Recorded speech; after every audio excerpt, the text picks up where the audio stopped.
안녕하세요. 사연에 빠지다의 DJ 민영입니다. 오늘 사연은요, 평생 굳은 일도 마다하지 않고 자식들만 바라보며 힘들게 키워놨더니 뻔뻔하게 부모를 돈줄로만 바라보는 자식들에게 본때를 보여준 어머님의 사연입니다. 오늘의 사연 시작해 볼게요.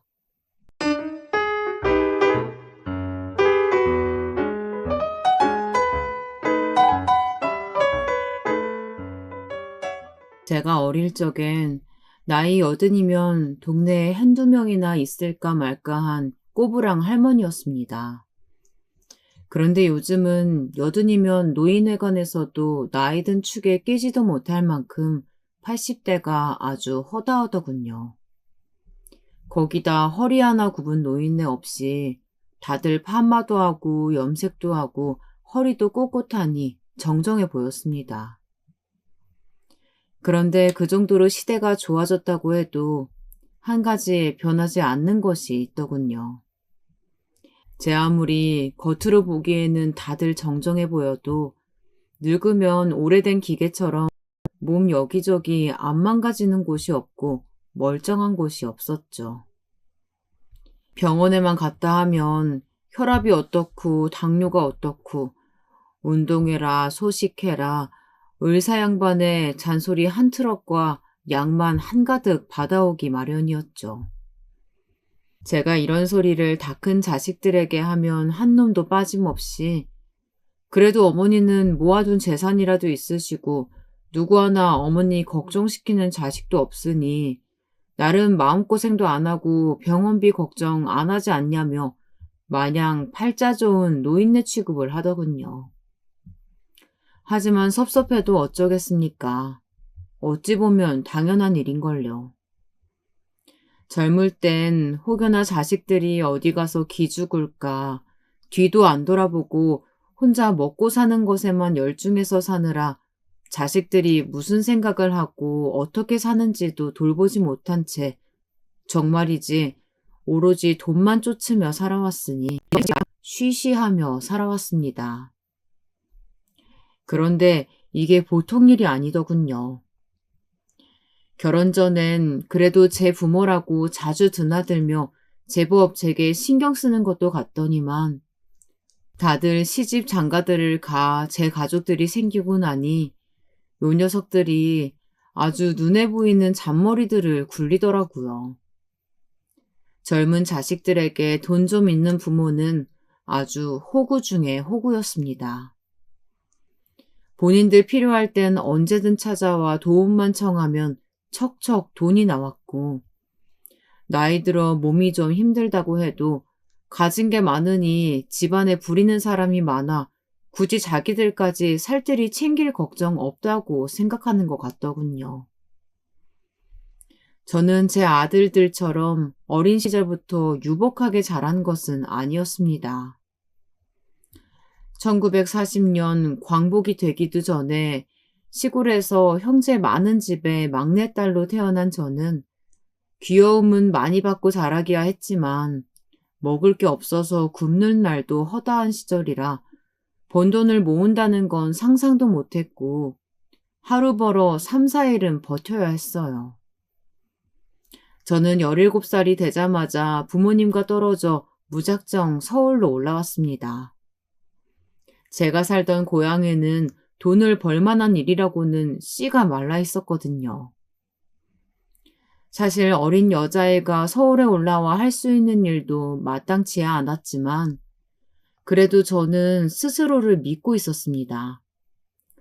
제가 그래도 다른 형제들보다는 손재주가 제법 있었거든요. 저는 서울에 올라오자마자 멋쟁이들이 제일 많이 모여있다는 명동으로 갔습니다.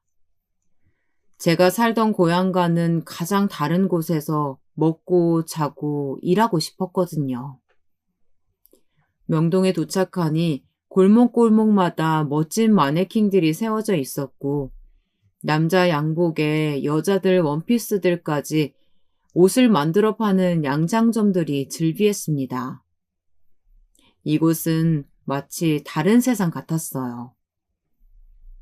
저는 눈에 보이는 대로 옷을 파는 곳이라는 가게에는 모두 다 들어가 본 것 같아요.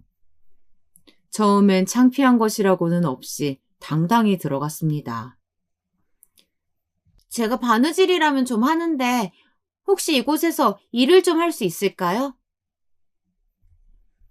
돌아오는 반응들은 싸늘하기만 했습니다. 저는 바느질만 하면 되는 일에 무슨 학교나 학원까지 다녀야 하나 싶었지만 나중에 보니 보통 양장점 안에서 디자인을 하고 마네킹에 멋지게 옷을 거는 사람들은 보통 서울 명동이나 종로에 있는 학원 출신들이거나 해외 유학까지 갔다 왔다는 사람들까지 있더군요. 제가 사실 좋게 말해서 직원이었지. 실상은 당시에 시다라고 부르며 하루 종일 미싱기 앞에 앉아 기계처럼 미싱을 돌리고 디자이너들이나 공장에서 일한 지 오래된 언니들 뒤치다꺼리를 하는 일이었죠. 그래도 공장 숙소에서 먹고 자는 것까지 해결이 되니 버는 돈은 족족 집에 다 보낼 수 있었어요. 그런데 그마저도 고향에 계셨던 부모님이 제가 20살이 되기도 전에 돌아가시는 바람에 몇 년 도와드릴 수 없기야 했지만요. 그래도 자식으로서 홀로 서는 모습이나마 보여드린 것 같아 명동 한복판의 이 작은 공장이 제게는 큰 의미가 되었었죠. 저는 워낙 손재주도 있는 편이었고 눈치도 빨랐기에 일을 곧잘 한다고 인정을 받았습니다. 시다일은 물론이었고 다림질까지 금방 잘 따라해서 나름 금방 인정받는 직원이 되었습니다. 20살이 넘자마자 이례적으로 미싱사로 인정도 받게 되었죠. 그렇게 저는 17살에 들어간 공장에서 10년을 넘게 버텼습니다. 일평생 미싱밥만 먹다 제 인생도 끝날 줄 알았는데 열심히 살다 보니 기회가 한 번은 제 발로 찾아오기는 하더군요. 아직도 기억하는 것이 제 첫 월급이 2,000원도 되질 않았습니다. 그러다 정식 미싱사가 되면서 야근 수당까지 해도 6, 7천 원을 못 넘겼었죠. 제가 일하던 양장점 공장장님의 심부름으로 평상시 은행에 자주 왔다 갔다 하다 보니 당시에 알게 된 친절한 직원분이 한 분 계셨는데 그분이 제가 서울에 혼자 올라와 공장 기숙사에 살며 어린 나이에 꼬박꼬박 집에 월급을 보내는 모습이 대견하셨는지 부모님이 돌아가시고 의기소침해 있던 저에게 앞으로는 아무 생각 말고 부모님께 보내던 만큼씩 그냥 돈 생기는 대로 은행에 넣어두기만 해라 하시더라고요. 그래서 저는 뭣도 모르고 당시 월급의 8, 90%를 매달 꼬박꼬박 은행에 넣어두었어요. 그러다 같이 일하던 언니들이 하나둘 시집을 가면서 공장을 떠나고 아이를 낳고 떠나고 어느새 저만 남아 이 공장에 처음 들어왔을 때의 나이대에 젊은 미싱사들을 관리하는 관리직까지 하게 되었습니다. 그러던 어느 날이었습니다.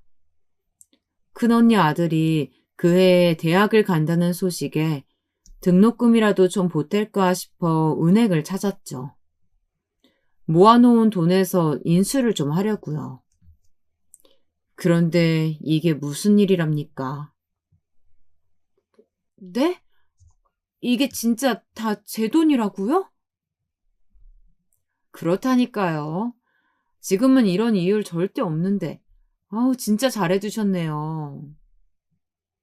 정확히 제가 30이 되던 해였는데 지금은 상상할 수도 없는 23%로의 이자가 붙어 당시 월급 8,000원씩도 간신히 받던 제게 300만 원이라는 큰 돈이 쥐어져 있었습니다. 당시에 300만 원이면 서울 시내의 웬만한 아파트도 살 수 있는 돈이었으니 저는 흥분하지 않을 수 없었어요. 매일 밤마다 잠자리에 들면 이 나이까지 시집도 못 가고 남의 집살이하며 일만 하던 제가 불쌍하다 싶기도 했었는데요. 통장에 적힌 금액을 볼 때마다 기쁨의 눈물이 앞을 가리더라고요. 그렇게 저는 곧바로 서울 시내에 10평대 아파트를 하나 사고 나머지 돈으로 동대문 반지하에 작은 봉제 공장을 차렸습니다. 지금 생각해보면 그 젊은 나이에 무슨 용기가 있어서 그렇게 큰 돈을 덥석 다 써버렸는지 모르겠지만요. 어찌됐든 그래도 30살에 사장님 소리를 듣게 되긴 했네요. 그런데 서울에 떡하니 아파트가 있으면 무얼합니까? 그때부터는 정신 차릴 틈도 없이 공장 일에만 몰두하며 돈 버는 일에만 빠져 지내다 보니 시간이 가는 줄도 모르고 일만 했습니다. 워낙 젊은 나이이기도 했고 결혼도 안 한 처녀였으니 주변에서 제가 잘 될 거라고는 아무도 기대하지 않았죠. 심지어 저희 형제들도 행여나 힘들게 번 돈 날리기라도 할까 걱정들이 이만저만이 아니었습니다. 하지만 저는 해냈습니다.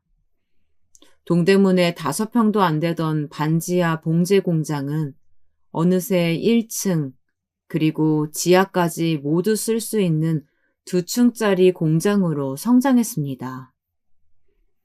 굳이 비결을 찾아보자면 오랜 시간 공장에서 일하면서 사람 보는 눈을 좀 키웠달까요? 공장에서 일하는 직원들은 나이나 학력, 성별 상관없이 오로지 실력만으로만 뽑았습니다. 그리고 공장에서 일하는 사람들을 공순이라고 부르거나 시다라고 부르던 명칭들도 제 공장에서는 절대 통용되지 않았죠. 월급은 조금씩이라도 매년 올려주었고 야근 수당은 정직하게 계산했습니다. 그러자 자연스레 처음 공장을 시작할 때 함께했던 직원들이 새로 공장을 이전할 때까지 함께할 수 있었죠. 그렇게 정신없이 살다 보니 어느새 제 나이는 30 중반을 달리고 있더군요. 제 인생에 돈은 좀 들어와도 남자복은 없나 보다라고 생각하고 결혼은 아예 반쯤 포기하고 정신없이 일만 하며 살던 와중에 제게도 좋은 인연이 찾아오긴 하더라고요. 공장을 하며 알게 된 동대문 의류상가의 직원이었던 남편을 만나 몇 개월 뜨겁게 연애를 하고 결혼을 했습니다. 당신은 나이도 많고 억세기만 한 나 같은 여자가 뭐가 좋아서 결혼했어? 당신처럼 눈에 불을 켜고 죽기 살기로 돈 벌면서 밥도 그렇게 많이 먹는 여자는 처음 봤거든. 근데 난 그게 되게 이뻐 보이더라고. 역시 여자 보는 눈이 있네. 저희는 늦은 나이에 만난 만큼 남들보다 더 열심히 서로를 아껴주었습니다. 안타깝게도 100년 해로는 하지 못하고 남편은 칠순을 넘기자마자 갑작스레 뇌경색으로 쓰러져 하늘나라로 가버렸지만 그 직전까지도 남편은 집 앞 시장만 가도 제 손을 꼭 잡고 다녔어요. 지금이야 시부모님들이 돈 잘 버는 며느리라면 다들 업고 다닌다지만 제가 젊을 당시만 해도 아들 가진 부모들이 어디 돈만 버는 여자를 예뻐했어야 말이죠. 아이고, 아무리 나이가 많다 해도 적당히 많아야지. 어머니, 제 나이는요. 저도 남자 나이치고 많아요. 남자랑 여자랑 같아? 29만 돼도 내가 어떻게 참만은 보겠어. 근데 계란 한 판이 넘잖아, 계란 한 판이. 사실 시부모님은 제가 나이가 많다는 이유만으로 처음부터 결혼을 반대하셨습니다. 어머니, 제가 나이가 좀 많아도 지금까지 부지런히 살아서 건강해요. 어머니 원하시는 아들 꼭 낳아드릴게요. 아마 저도 남편이 너무 좋아서 그랬겠지만 그때는 무슨 자신감으로 그런 소리를 쉽게 했는지 정말 모르겠습니다. 이거 받아라. 이게 뭐예요, 어머님? 내가 아주 용한 데서 큰돈 주고 해온 거야. 이거 설마 부적이에요? 부정타니까 얼른 집어넣어. 아, 네, 네.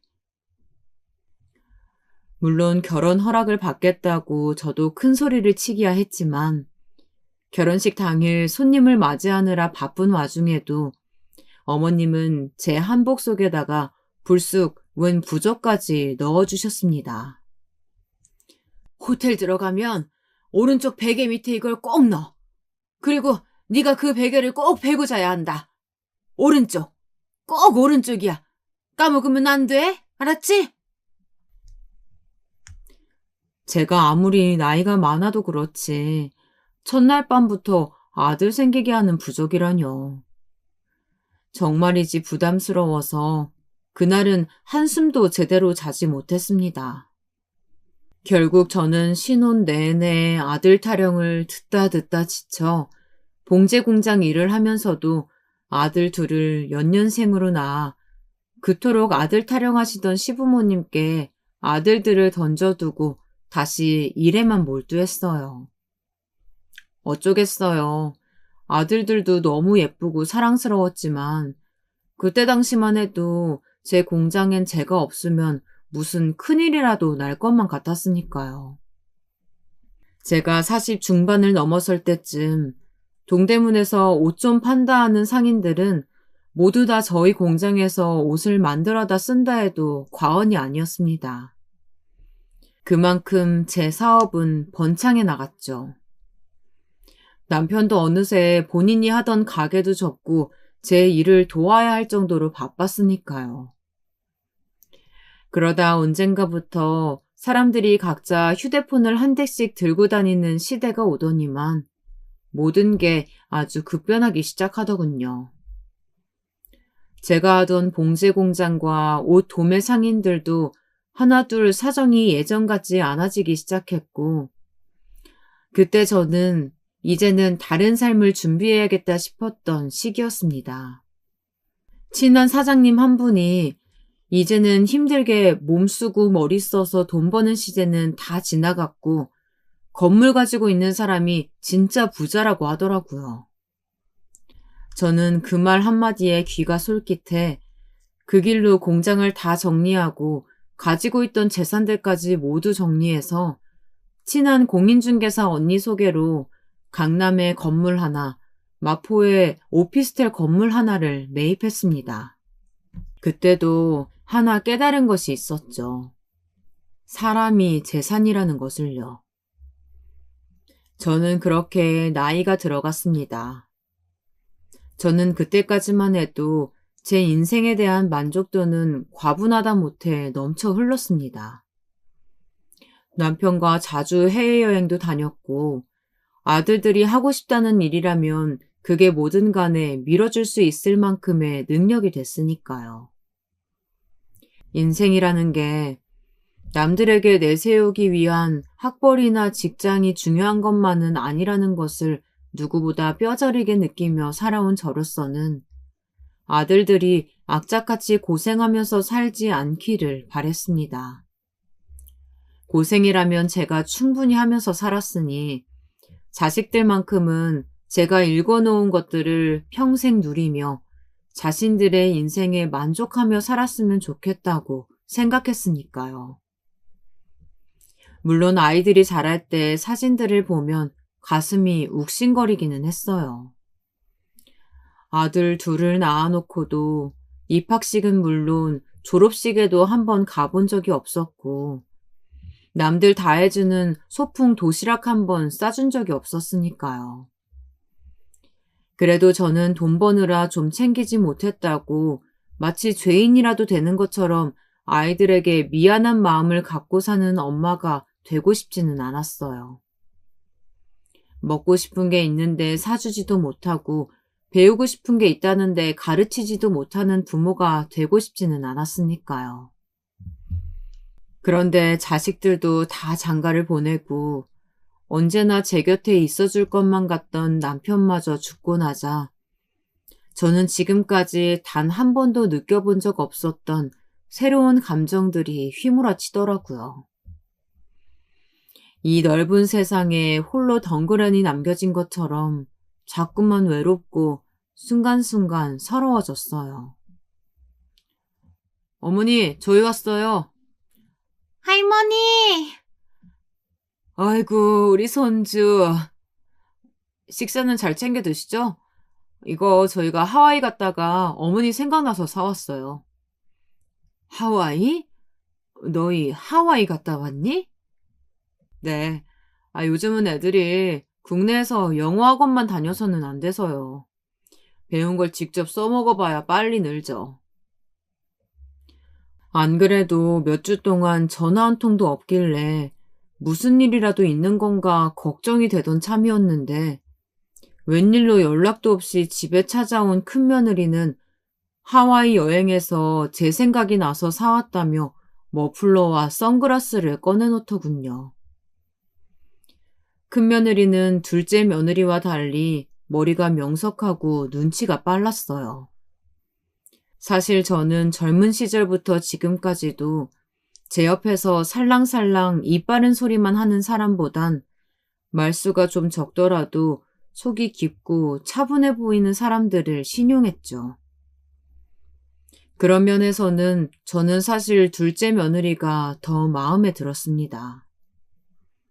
둘째는 좀 나긋나긋한 성격은 아니었지만 입 바른 소리도 할 줄 몰랐고 겉과 속이 같아 보였거든요. 집안이 평화롭게 돌아가기 위해서는 큰며느리와 둘째 며느리가 좀 바뀌었으면 좀 더 나았을 텐데 하는 생각이 들기도 했지만요. 사람 일이라는 게 제 마음대로 되는 것이 아니라는 것은 누구보다 잘 아는 나이였으니 그러려니 하며 다들 내 자식이니 포용하고 이해해주자는 마음으로 살았습니다. 하와이가 좋긴 좋더라고요. 얘도 너무 좋다면서 오기 싫다고 하더라고요. 그래? 그리고 확실히 원어민들하고 며칠 생활해보니까 영어가 부쩍 늘었어요. 눈치라면 빠삭한 제가 큰며느리의 의도를 모를 리 없었습니다. 몇 개월 전부터 눈에 띄게 전화도 자주 하고 제가 좋아하는 음식이며 제게 필요한 것들도 알아서 척척 사들고 자주 오더라고요. 어머니, 꼭 제 아들이어서 하는 말이 아니고 얘가 머리가 좋아요. 영어학원에서도 이 정도 실력이면 영어권 날아가서 공부해도 금방 적응할 거라고 하더라고요. 올 때마다 손주 녀석 유학 이야기를 슬그머니 한 번씩 꺼냈으니 제가 모를 리 없었죠. 이제 막 학교 들어간 애를 외국에 보내면 얘가 지가 한국 사람인 줄이나 알겠어? 큰며느리는 평소에도 워낙 귀가 얇고 허황됐으니 저는 또 저러다 말겠거니 하고 대충 넘겼습니다. 큰아들 내외는 결혼하자마자 제가 가진 건물에서 큰 고깃집을 하다가 한번 말아먹고 지금은 아들이 전공을 살려 망해먹은 바로 그 고깃집 자리에서 안경점을 하고 있습니다. 저는 아들 녀석에게 좀 도움이 될까 싶어 건물에 안과도 2개나 입점을 시켰는데 지금도 제게서 생활비를 꼬박꼬박 타가고 있는 걸 보면 가게가 잘 굴러가고 있는지는 알 수가 없었죠.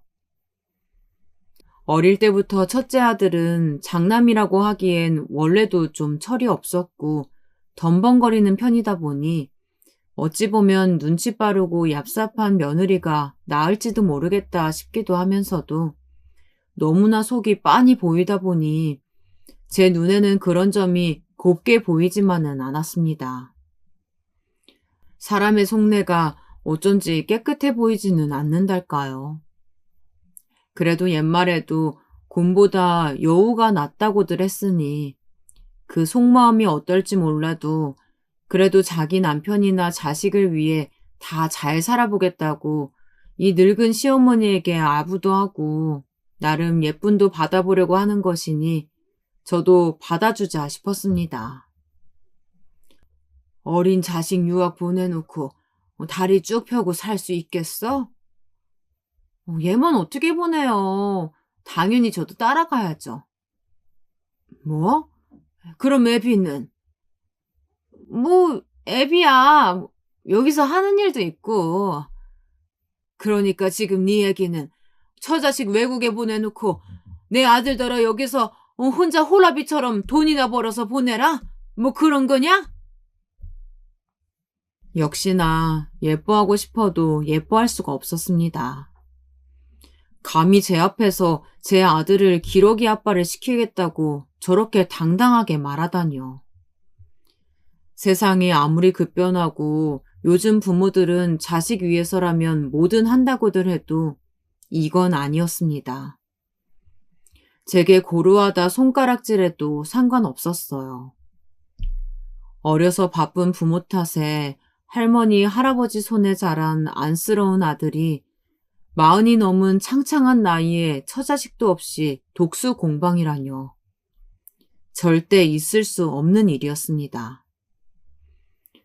앞으로 내 앞에서 유학 얘기는 꺼낼 생각도 하지 마라.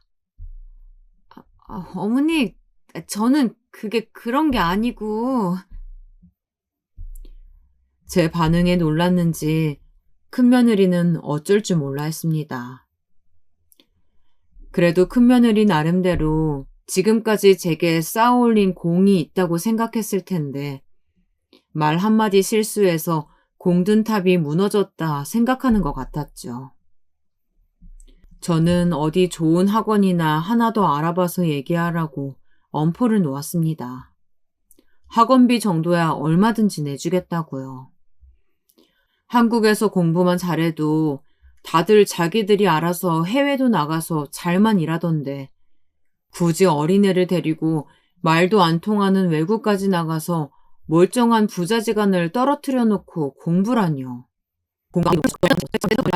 싶어 지들이 버는 건 나도 모르겠고 생활비는 두 며느리에게 다 똑같이 주고 있었습니다. 원래 며느리와 시어머니 사이라는 게 아무리 겉으로 멀쩡해 보여도 그 속에 나쁜 감정 하나 없을 수는 없다고 생각하는 저로서는 거리를 두고 용돈은 많이 주는 게 관계를 좋게 유지하는 가장 좋은 방법이라고 생각하며 살아왔습니다. 그런데 위에서 말한 대로 언젠가부터 이 큰 집에 혼자 살고 있다는 게 외롭고 쓸쓸하더군요. 남편이 젊어서부터 전원에 대한 로망이 있어 건물을 사고 남은 돈으로 서울 외곽 조용한 동네에 2층짜리 주택에 정원이 넓게 딸린 집을 사 남편은 매일같이 마당에 나가 나무를 다듬고 잔디에 물을 주며 계단을 닦고 또 닦았습니다. 아이고, 어제도 닦고 오늘도 닦고 두 노인네만 사는데 그러다 누구 한 사람 넘어지면 큰일 나겠다. 제 볼멘 소리에도 남편은 항상 이 집에서 오래오래 저랑 살고 싶다고 한 살이라도 젊을 때 더 깔끔하게 해두는 거라고 말하더라고요. 그러면 뭐 하겠어요. 이제는 가끔 와서 정원을 관리해주러 오는 업체 직원이나 일주일에 몇 번씩 집에 와 청소해주고 반찬해주는 아줌마들 말고는 항상 혼자인걸요. 물론 두 아들 내외도 한 달에 한두 번씩 들러 손주 녀석도 보여주고 함께 맛있는 것도 만들어 먹곤 했습니다. 하지만 아들들은 제 걱정보다 언제나 본인들 걱정뿐이었죠. 나도 나이가 드는지 요새는 하루 종일 가게에 나가 있는 것도 힘들어. 형, 난 직장인이야. 형 직장 생활 안 해봤지?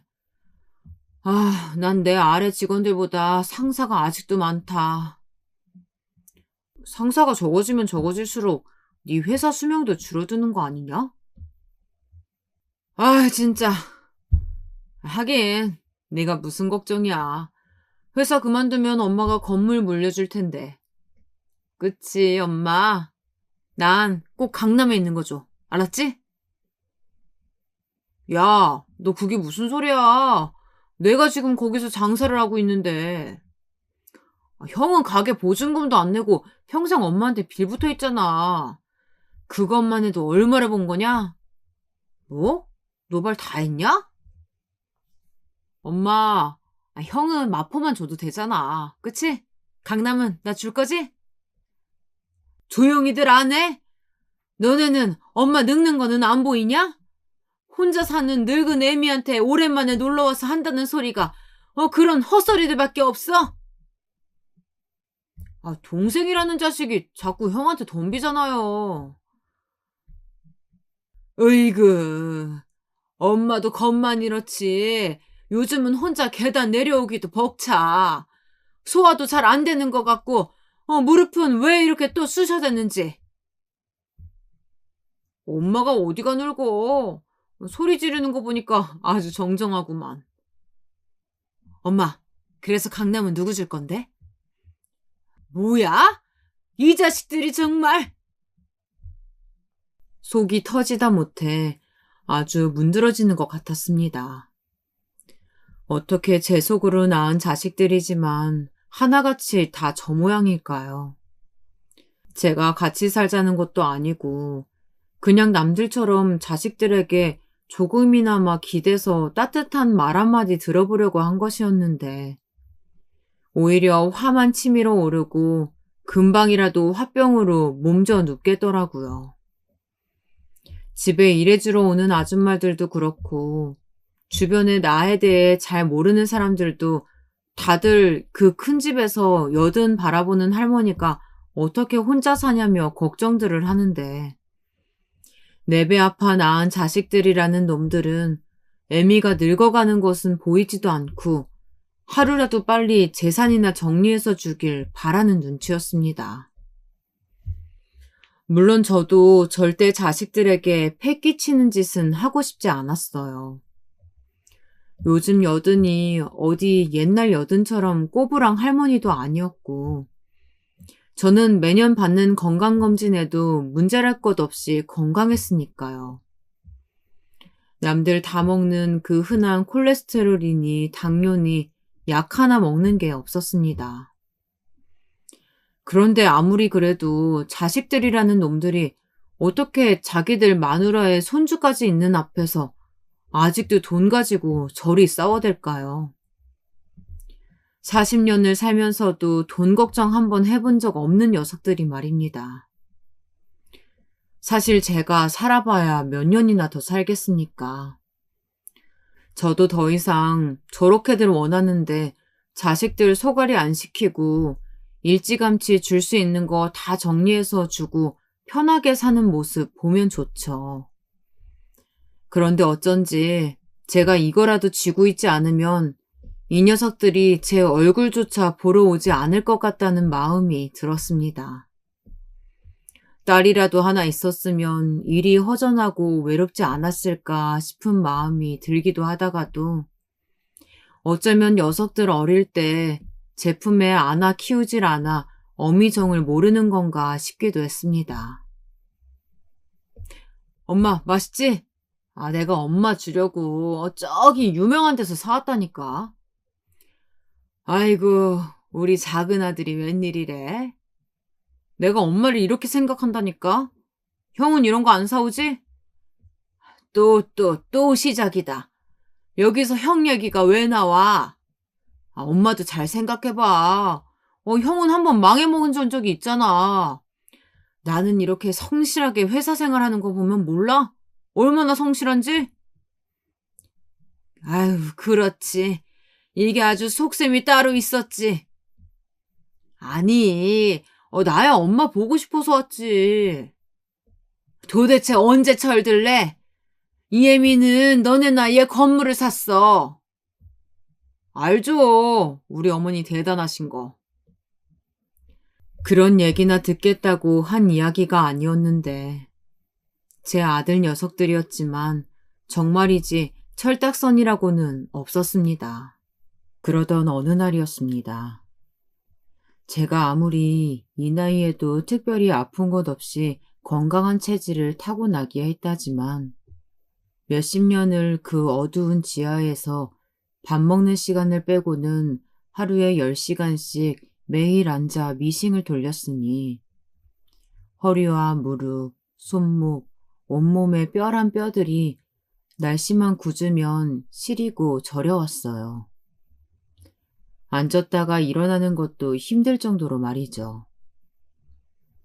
그날은 새벽부터 비가 내려서 컨디션이 좋지 않아 내내 위층에 누워만 있었는데요. 배가 좀 고픈 것 같아서 아래층으로 내려오다 그만 발을 헛디뎌 그대로 굴러떨어지고 말았습니다. 정신은 말짱했는데 아무래도 이제 쓰임을 다한 몸이라 그런지 영 몸에 힘이 들어가지 않아 도저히 몸이 일으켜지지 않더라고요. 휴대폰도 위층에 그냥 두고 내려왔으니 방법이 없었죠. 어머, 괜찮으세요? 그날 일주일에 2번씩 청소와 반찬을 만들어주러 오는 아줌마가 오지 않았다면 저는 꼬박 하루를 그 자리에 누워 있었을지도 모릅니다. 아니, 어쩌면 넘어지면서 살짝 바닥에 부딪힌 머리가 뇌진탕을 일으켜 그대로 깨어나지 못했을지도 모를 일이었죠. 그전까지는 몸도 성하고 돈도 있으니 혼자 살아도 전혀 아무 문제 없을 거라고 생각했습니다. 지금껏 뭐든지 씩씩하게 살아왔는데 나이 들어 자식들 도움을 받는다는 건 상상도 해본 적이 없었죠. 은연중에 이런 이야기를 남편에게 하거나 주변 사람들에게 하면 아직 젊어서 그렇다. 더 나이 들어 몸이 제 마음대로 안 되면 그게 그렇게 마음처럼 쉽지 않을 거라고 했었는데 그때는 귓등으로 들어오질 않던 말들이 그날 계단 밑에 고꾸라져 발가락 하나 제 마음대로 어쩌질 못하고 있으니 순간 이러다 고독 쌓을 수도 있겠다 싶더군요. 아줌마의 연락을 받은 큰아들이 득달같이 달려와 저를 데리고 병원에 갔습니다. 그렇게 저는 하루를 꼬박 입원해 검사를 받았죠. 제 엑스레이 사진을 본 의사는 놀라 걱정스럽게 말하더군요. 지금까지 겉은 멀쩡하셨을지 모르겠지만 뼈들이 굉장히 많이 녹슬었어요. 젊을 때 몸으로 하는 일을 많이 하신 분들이 거의 이러신데 이러면 잘못 넘어지시면 정말 큰일 나요. 지금껏 병원에 수없이 드나들었지만 이런 경우는 처음이었습니다. 무릎을 덮고 있던 쓸개골이 가루로 부러져 지금 당장 입원을 하고 수술을 해야 한다고 하더군요. 무릎이 건강한 사람들은 그 정도를 가지고 부러지진 않는데 제 무릎 상태가 워낙 좋지 않아 약간의 충격에도 부러진 것 같다고 하더라고요. 저는 그날 바로 입원을 하고 이런저런 검사들을 받았습니다. 남편이 죽기 전까지는 항상 둘이 병원을 함께 다녔으니 자식이라고 해도 병원에 한번 따라와 본 적이 없었던 큰아들은 이런 경험이 처음이라 어쩔 줄 몰라 하며 우왕좌왕하더군요. 여기저기 접수대를 돌아다니며 간호사들을 붙잡고 있는 아들을 보고 있자니 부모가 나이 들어 괜히 고생을 시키는구나 싶어 미안한 마음이 들었어요. 잠시 뒤 병원에 올라가자 손주를 친정에 맡기고 큰며느리가 왔더라고요. 제가 제일 좋아하는 과일을 이것저것 예쁘게 잘라서요. 입맛이 없어 조금 먹다 고단했는지 금방 잠이 들었습니다. 그런데 병실 밖에서 잠결에 이런저런 이야기 나누는 소리가 들려 잠에서 깼습니다. 목소리를 들으니 둘째 내외도 온 것 같았어요. 그리고 제가 수술을 받고 나서도 일주일 정도는 입원해야 하고 퇴원을 해서도 아무래도 곧바로 거동이 힘들 수 있으니 계단이 있는 집에서 지내시기에는 무리라는 이야기들을 하는 것 같더군요. 저희는 아무래도 매일 출근해야 하고 우리 집보다는 그래도 형님 댁이 훨씬 넓으니까 당연히 형님 댁으로 모셔야죠. 나 요즘 형네 가게도 자주 나가고 애도 아직 어려서 정신없어. 그럼 아무도 없는 빈집에 어머님을 혼자 계시게 둬요? 동서는 어머님한테 꼬박꼬박 생활비도 받았으면서 자기 하고 싶은 일까지 다 하고, 명절 때는 항상 뒷전이더니, 어쩜 이런 상황에서 본인만 생각해? 자기 하고 싶은 일이라뇨. 어머님께서도 평생 일하셔서 은근 며느리 일하는 거 좋아하시니까 저도 어쩔 수 없이 하는 거죠.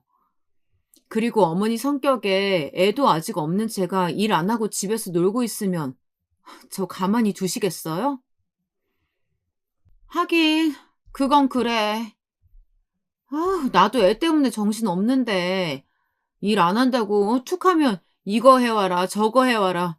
시도 때도 없이 불러내시잖아. 이 상황에서 며느리들이 지금 시어머니 흉보는 거냐? 생활비에 용돈까지 매일 척척 주시는 건물주 시어머니가 최고랄 땐 언제고. 그거야 어머님이 건강하실 때 얘기지. 아무튼 우리 집은 안 돼. 그러면 어떡해?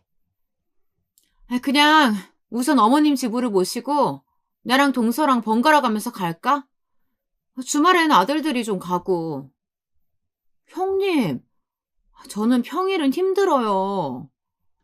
어머? 언제는 미용실 평일에 쉬어서 주말에는 못 온다며? 사람이 없는 자리에서는 나람님 욕도 한다는데 시어머니가 뭐 대수인가요? 며느리들의 험담이야 뭐 들어줄만 했습니다. 그런데 내가 지금 당장 자기네들 집에 가겠다고 한 것도 아닌데 왜 자기네들끼리 북치고 장구치고 난리인지 모르겠습니다. 제가 돈이 있는데 어디 할 짓이 없어서 며느리들 시중까지 들게 할까 봐요. 지금껏 잔소리 안 하고 어떻게든 하나라도 덜 신경 쓰게 해주려 나름 노력하며 살았는데 저렇게들 서로에게 미루며 절 귀찮아하는 모습을 보니 서운하면서도 은근 괘씸하더군요. 내가 알아서 할 테니까 다들 걱정하지 마라. 어머니. 제가 다 듣고 있었다는 사실을 알고 나니 좀 민망하기는 한지 아들 녀석과 며느리들은 얼굴이 새빨개져 있더군요. 헛소리하지 말고 간병인부터 얼른 알아봐. 태어나고도 우리 집에 와서 도와줄 수 있는 사람으로. 엄마, 걷지도 못하면서 집에 어떻게 혼자 있어? 됐다니까. 간병인이나 괜찮은 사람으로 알아봐. 어머, 어머니, 괜찮으시겠어요? 화가 나고 서운한 마음이 생길수록 제 얼굴은 점점 더 굳고 목소리에는 힘이 실렸습니다. 애써 서러운 마음을 숨기려고요.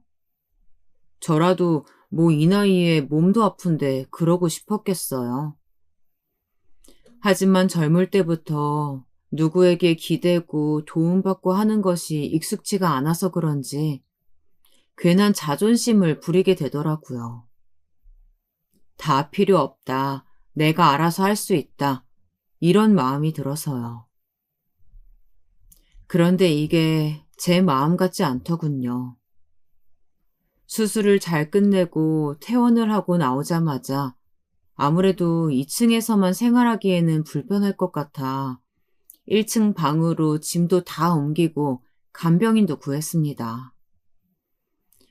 할 수 있는 것이라고는 삼시세끼 침대에 앉아 먹고 하루 종일 창밖에 정원만 바라보다 날씨나 좀 좋으면 휠체어에 올라타 동네 한 바퀴 돌고 오는 게 다였습니다. 그마저도 주말에는 간병인이 오지 않았으니 자식들이 돌아가며 오기는 했는데 이게 생각만큼 마음이 편하지 않더군요. 첫째 며느리는 손주를 항상 데리고 왔는데 손주 녀석이 집에만 있어서 답답하다며 자꾸만 어디 놀러 가자, 뭐 먹으러 가자 졸라대기 일수라 제가 괜한 눈치가 보이더라고요. 둘째 며느리라고는 좀 편할까 싶었는데 결혼한 지 벌써 2, 3년이 지났는데도 살림이라고는 조금도 해본 적이 없는지 냉장고에 있는 반찬이나 좀 담고 찌개나 좀 데펴오면 되는 것을 그것도 못해서 허둥대더군요. 거기다 답답해서 산책이라도 갈까 싶어 이야기하면 자꾸 밖에 날씨가 차다고 말을 돌리더라고요. 그리고 재활을 해도 상태가 금방 호전이 되지 않아 생각보다 간병을 해야 하는 기간이 길어지자 자식들도 처음과는 다르더군요. 왔다 가도 점심때만 되면 급한 일이 생겼다고 저녁상만 올려두고 가버리기 일쑤였고, 형님, 오늘 저녁엔 형님이 와주신다면서요. 동서, 오늘은 친정에 급한 일이 생겼다니까? 오늘만 좀 알아서 해. 제가 그럼 미리 형님한테 뭐하러 부탁을 했겠어요. 오늘은 정말 가게에 나가봐야 한다니까요? 저번 주에도 내가 하루 더 갔잖아. 동서, 자꾸 이런 식이면 나도 곤란해? 그럼 미리라도 연락을 좀 주셨어야죠. 나랑 이렇게 실랑이 할 시간 있어? 빨리 가게에 전화나 해. 오늘은 못 간다고. 어떨 땐 자기들끼리 통화를 하며 간병을 하러 오는 날짜를 조율하다가 다투기도 하는 것 같더라고요. 저도 이제 늙었는지 막상 또 그런 모습을 보고 있자니 미안하고 안쓰러운 마음이 들었습니다. 젊은 사람들이 주말에 얼마나 하고 싶은 게 많겠어요. 저는 그래도 항상 자식들이 올 때마다 미안하고 고생했으니 언제나 용돈을 쥐어주었죠. 제가 할 수 있는 것이라고는 항상 그것뿐이었으니까요. 그런데 그것도 처음에는 며느리들이 좋아하는 것 같더니 기간이 길어지자 그마저도 귀찮은 듯 보였죠. 그런데 그게 뭐 며느리들 잘못이겠어요? 제가 친부모도 아닌데 그 정도만 해줘도 저는 고맙다 싶었습니다. 못된 건 제 아들놈들이었죠. 처음에는 그래도 지들 마누라 따라 한 번씩 얼굴은 비추던 아들놈들이 언제부턴 다 지 마누라들한테 떠넘기고 오지도 않더군요. 다들 일이 바쁘다는 핑계를 대면서요. 저는 그제야 정신이 번쩍 들었습니다. 제가 자식들을 잘못 키워도 아주 된통 잘못 키웠다는 걸요. 그래봐야 제가 집에서 꼼짝도 못하고 있었던 게 고작 2달이었습니다. 제가 평생을 일해 번 돈이며 건물들이 마치 당연히 자기들인 것처럼 평생을 마음대로 펑펑 쓰고 대놓고 빨리 달라 염치 없이 굴어들 때는 언제고 제 아들놈들이라는 놈들은 고작 80이 넘은 노모를 한 달도 제대로 모시지 못하는 못난 놈들이었습니다. 이제 좀 무릎이 회복돼서 그래도 집안에서만이라도 이동을 할 수 있게 되자 저는 주말에 오던 며느리들에게 이제 그만 와도 된다고 했습니다. 어차피 마음에도 없는 대리효도 저도 받고 싶지 않았거든요. 아이고, 속상하겠네. 그러니까 아주 자식 키워봐야 소용없어. 내가 아주 이 녀석들 버릇을 고쳐놓을 거라니까. 병문안을 온 친구에게 저는 지금까지 있었던 일에 대해 이야기하며 제가 아들들을 아주 잘못 키웠다 하소연을 했습니다. 그러자 친구는 요즘 애들은 우리 때랑 사고방식 자체가 다르다면서 웬만해서는 버릇 고치기 어려울 거라고 하더군요. 그래서 내가 다 수가 있어. 친구의 말이 맞았어요. 저처럼 재산을 꾹 쥐고 있는 노모도 한 달 거동 좀 불편하다고 그렇게들 귀찮아하니 말입니다. 저는 자식들에게 본때를 보여줘야 할 것 같아 결단을 내렸습니다. 지들이 제 자식이라는 이유만으로 제가 가진 모든 재산을 당연하게 받을 수 없다는 걸 보여줘야겠다 싶었죠. 저는 그 길로 예전 공장을 할 때부터 저를 도와주었던 변호사를 불렀습니다. 그리고 결전의 날이 밝았죠. 바로 제가 무릎을 모두 다 회복하고 난 이후의 명절날이었습니다. 오랜만에 두 아들과 며느리, 손주까지 모두 다들 저희 집에 모였죠. 저희 집은 명절이라고 해서 특별히 하는 것이 없고 간단히 남편이 좋아하던 음식들만 준비해 제사상을 올리곤 했습니다. 아들들은 병풍을 꺼내고 있었고 며느리들은 미리 준비해둔 음식들을 꺼내 제기에 올리고 있었습니다. 저는 다들 정신없이 바쁜 틈을 타 작전을 개시했죠. 어머 여보, 이리 나와봐요. 우리 애들이 아주 맛있는 걸 많이 차려놨네. 어머니, 지금 뭐라고 하셨어요? 너희는 이렇게 맛있는 걸 많이 했으면 시아버지부터 좀 챙겨드리고 그래야지. 엄마, 왜 그래? 우리 지금 병풍 꺼내는 거 안 보여? 병풍? 병풍은 왜? 어머님, 저희 지금 아버님 제사상 차리고 있잖아요. 제사상? 너희 지금 무슨 소리야? 너희 아버지 방에 계시잖아. 제 어눌한 표정과 뻔뻔한 말투에 자식들은 모두 다 귀신이라도 본 듯한 얼굴이었습니다. 다들 입을 쩍 벌리고 있더군요. 지금 무슨 연극을 하고 있는 거냐고요? 놀라실 필요 없어요. 저는 아주 멀쩡하거든요. 좀 치사하긴 해도 제가 생각해낸 수가 바로 이것이었습니다. 치매에 걸린 노인처럼 굴어서 어느 자식이 제게 진심을 다하고 위하는지 확인해보고 싶었거든요.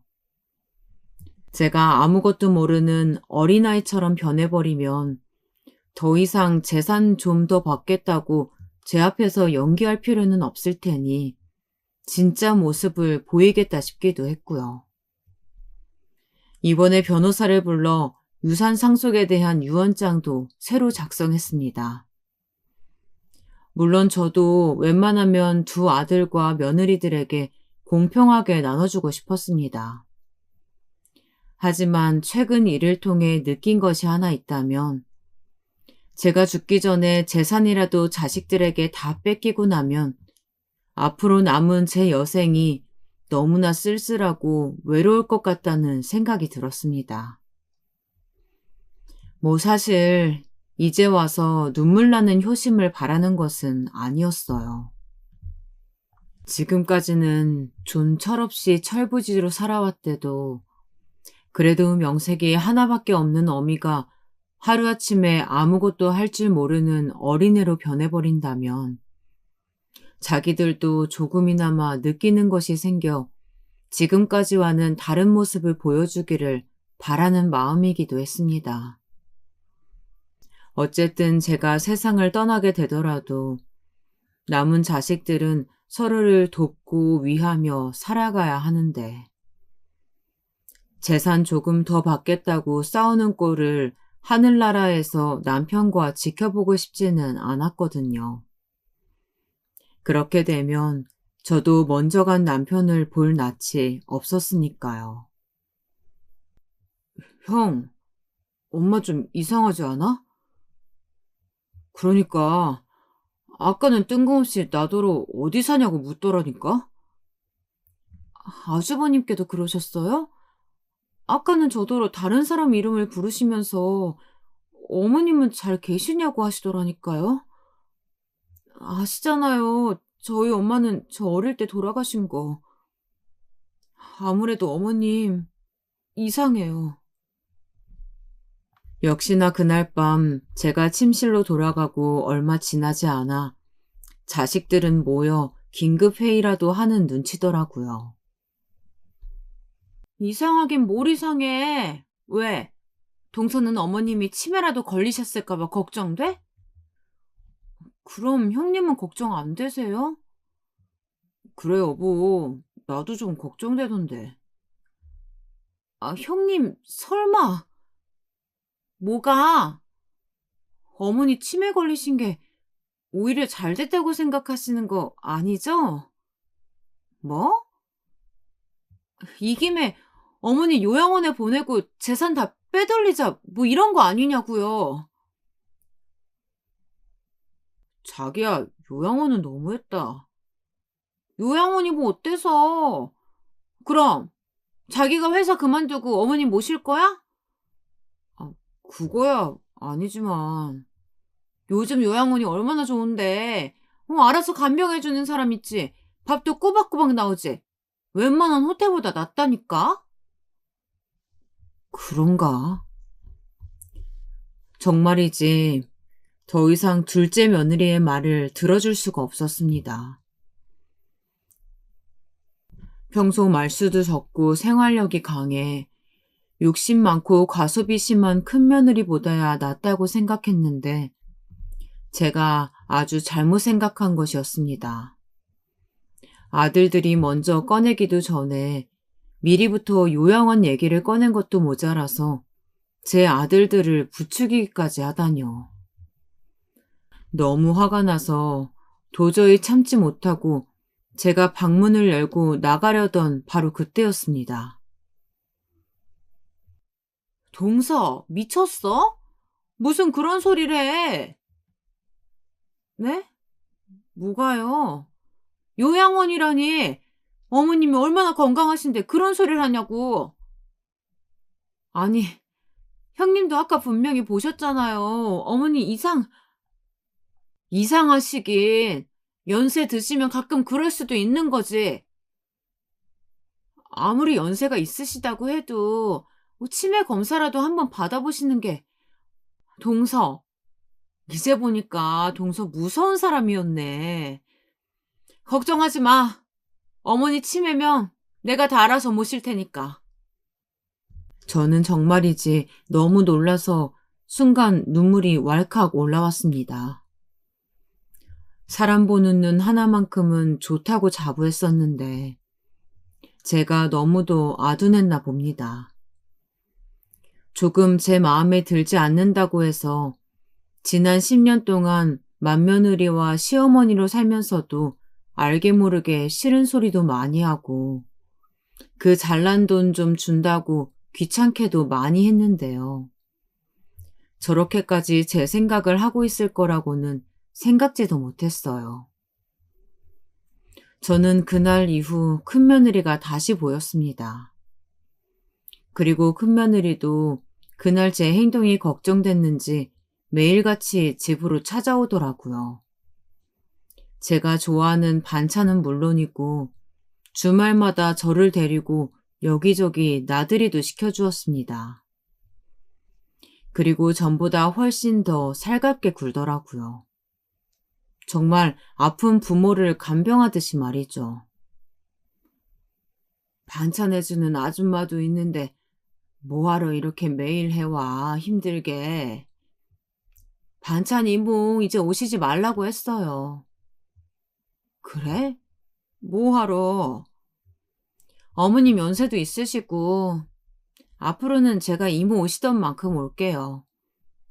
반찬도 반찬이지만 어머님 걱정도 돼서요. 큰며느리는 그때 계단에서 굴러떨어진 게 마음이 쓰였다면서 손주도 이제 좀 컸고 앞으로는 자신이 제게 좀 더 신경을 쓰겠다고 하더라고요. 제가 마음 상할까봐 정신줄이 왔다 갔다 한다는 얘기는 꺼내지도 않고 말이죠.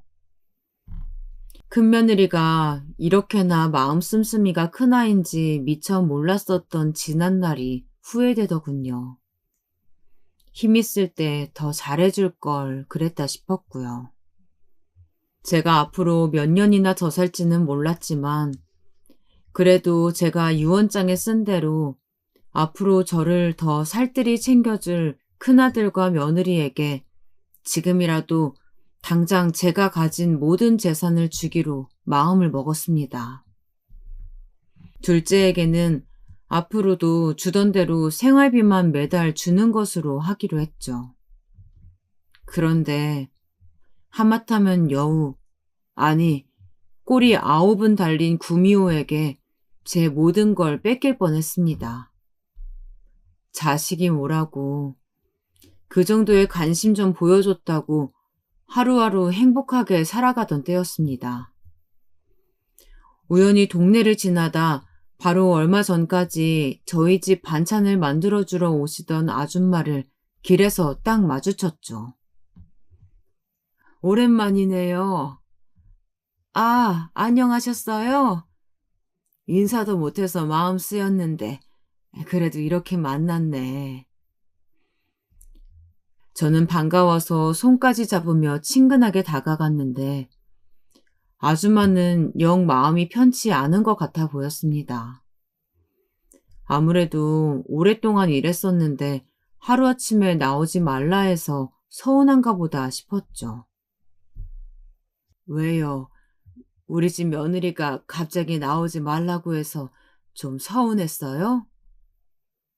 그런데 아줌마에게서 돌아온 말은 경악 그 자체였습니다.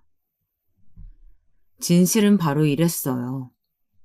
아줌마가 저희 집 반찬을 하러 왔던 날 우연히 저와 제 친구가 하던 이야기를 주방에서 들었답니다.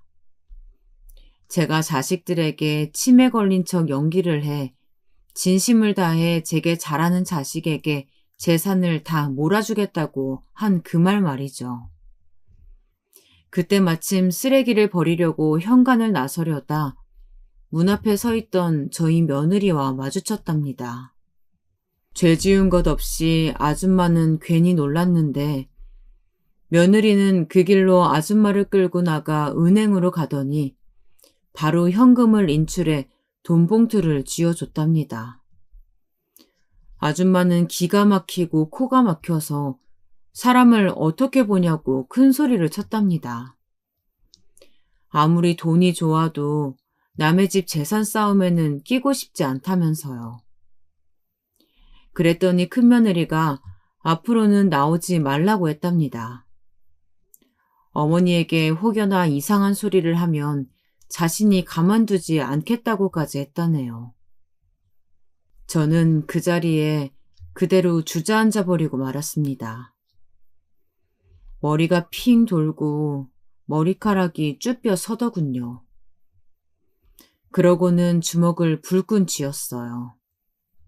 이럴수록 더 똑바로 정신을 차려야 할 것 같아서요. 저는 그날 밤 자식들을 집으로 모두 불렀습니다. 제 유언장에 대해 할 말이 있다고요. 변호사까지 대동한 자리에 차례로 도착한 자식들은 모두 다 잔뜩 긴장한 얼굴이었습니다. 물론 큰며느리는 어딘가 여유가 있어 보였죠.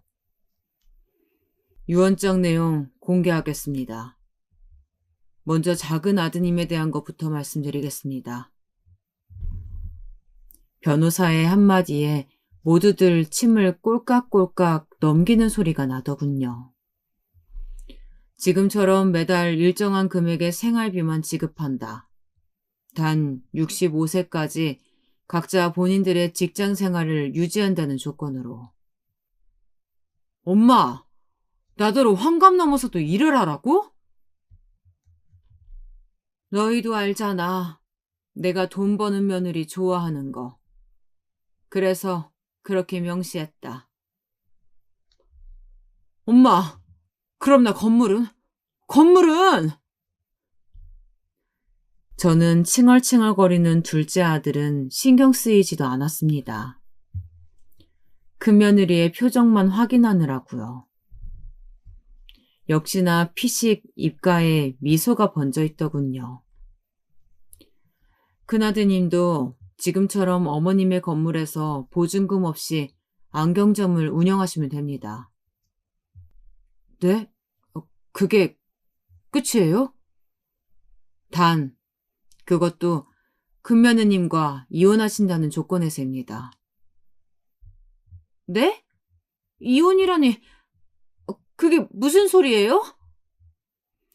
그리고 어머님께서 돌아가신 이후에 재산은 모두 다 사회에 환원하신답니다. 제 유언장 낭독이 끝나자마자 아들들과 며느리의 울부짖는 소리들이 저희 집에 울렸습니다. 그리고 잠시 뒤 문을 열고 반찬을 만들어주던 아줌마가 들어왔죠. 아줌마! 아줌마가 어머니께 다 일러 바쳤어? 큰며느리는 다짜고짜 아줌마에게 달려들어 멱살을 잡으려 했지만 변호사가 말렸습니다. 네가 아주 건물 하나 받겠다고 정신줄까지 아예 놔버렸구나. 어머니, 그런 게 아니라 제가 잘못했어요. 네? 어머니 저 아시잖아요.